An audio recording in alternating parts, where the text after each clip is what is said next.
Amin. Kadang-kadang kalau ada orang yang malas bekerja, janganlah ia makan.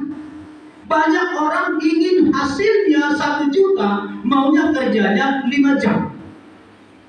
Karena prinsipnya seperti itu, makanya banyak orang mencari cara untuk mendapat uang secara praktis, yaitu menggandakan uang. Sehingga kita lihat di layar kaca televisi begitu banyak orang yang tertipu oleh karena bisnis penggandaan uang yang sudah disampaikan Pak Dea kemarin. Sekarang banyak terjadi. Yang kedua apa? Dengan togel ataupun judi. Karena togel itu adalah tebak-tebakan. Kalau tebakannya pas dia dapat duit. Kalau tebakannya tidak pas maka dia memberi duit. Dia yang akan rugi. Memanfaatkan waktu yang ada. Ya, orang yang kurang bijak akan sibuk menghabiskan waktu. Orang yang kurang bijak sibuk menghabiskan waktu. Nanti sekarang maksudnya sibuk menghabiskan waktu, dia akan ambil kegiatan main-main atau yang lain yang tidak begitu bermanfaat, yang tidak mendatangkan income, tidak mendatangkan uang. Dia akan menghabiskan waktunya itu. Tetapi kalau orang bijak itu sibuk memanfaatkan waktu untuk melakukan sesuatu yang bermanfaat. Katakan amin. Itu orang bijak yang besar peluangnya akan berhasil. Besar peluangnya akan menjadi pribadi yang diberkati jasmani dan rohani. Sibuk memanfaatkan waktu. Ketika Osman dan Olesta kemarin, saya ajak, diajak Ibu Gembala juga makan siang di Pastori. Lalu dia tanya semua, Pak, itu biasa di gereja Bapak siapa yang mau masak? Aris ya? Aris langsung jawab, aku belum di sini, itu sudah ada Pak. Saya cerita itu idenya Ibu Gembala. Ya, Ibu Gembala punya ide, saya yang mengerjakan.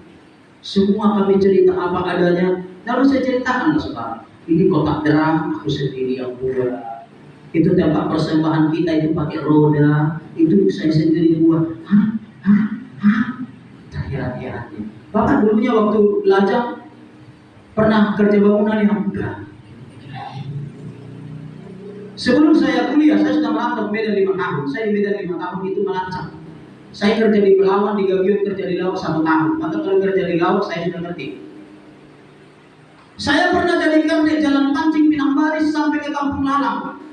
Bahkan Angkas Belawan, semua saya pernah jadi kernet.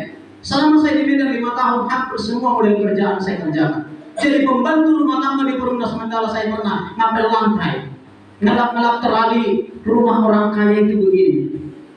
Sampai membantu istrinya mencuci, sudah saya kerjakan sebagai anak dagang, sebagai perantau. Membantu mencuci, mengkopek-kopek bawang, sudah ikut saya mengerjakan untuk menemani istri bos kalau lagi memasak. Adik, apa tulang? Ayo bantuin saya. Ya tulang. Ya kalau di rumah itu jangan sampai dipanggil, adik, apa? Apa yang katamu itu? Kau pikir aku adikmu? Beda zaman sekarang.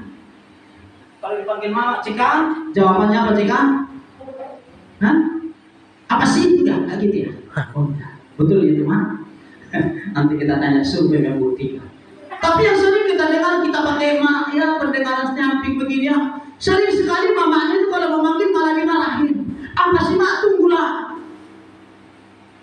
Ya mamanya dibiarin lah. Ternyata anaknya sedang main mobil silijen. Belum pekerjaan mulai numpuk, dipanggil lagi. Kiel, mama tunggu di rumah. Terakhir orang tua setiap berdoa menangis.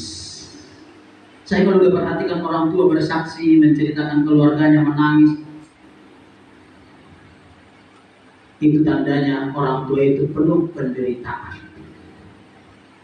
Penuh penderitaan. Oke, kita lanjut. Orang bijak sibuk memanfaatkan waktu. Saya bercerita panjang lebar dengan dia. Sampai dulu pernah katakan ke saya, Bapak mau merintis, saya akan sponsori, tapi Bapak pindah dari Kilo 9. Kenapa Pak? Saya perhatikan talenta yang Tuhan kasih ke Bapak luar biasa. Bapak tidak cocok di pedesaan. Bapak cocoknya di kota. Saya katakan, saya disuruh Tuhan ke sini loh Pak. Bapak ikut berdoa dulu supaya Tuhan menyuruh saya pindah. Kalau Bapak yang undang saya, walaupun Bapak sponsori saya 5 juta sebulan, saya tidak mau. Karena saya disuruh Tuhan di sini. Amin saudara. Bagi saya yang terpenting firman Tuhan, bukan perkataan